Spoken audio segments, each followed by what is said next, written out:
अब हम महारस में सस्यक के बारे में पढ़ेंगे।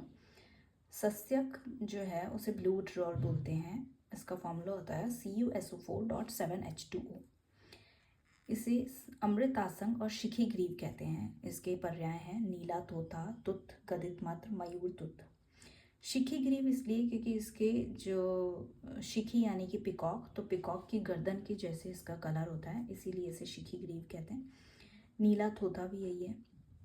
अब इसकी कुछ उत्पत्ति बताइए। उत्पत्ति जो है वो बताया है कि गरुड़ द्वारा जब अमृत व हलाहल पीकर मरकत पर्वत पर वमन करने से इसकी उत्पत्ति हुई है।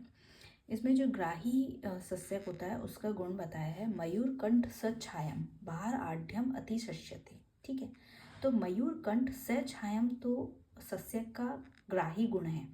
ठीक है, और मयूर कंठ सदृश ये आता है, तो ये वैक्रांत का एक भेद है।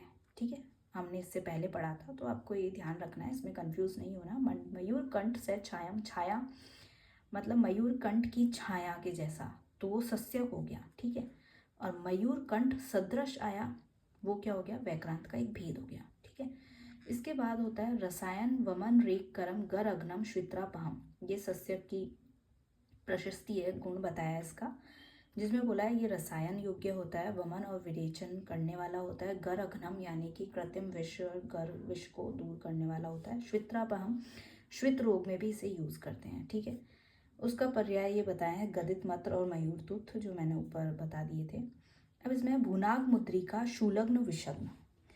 अब सस्यक का एक विशिष्ट योग होता है भूनाग मुद्रिका, जिसके बारे में बताया कि वो शूलग्न और विषग्न होती है। सस्यक भूनाग सत्व मयूर पिच्छ भस्म से सत्व रूप में ताम्र प्राप्त करते हैं।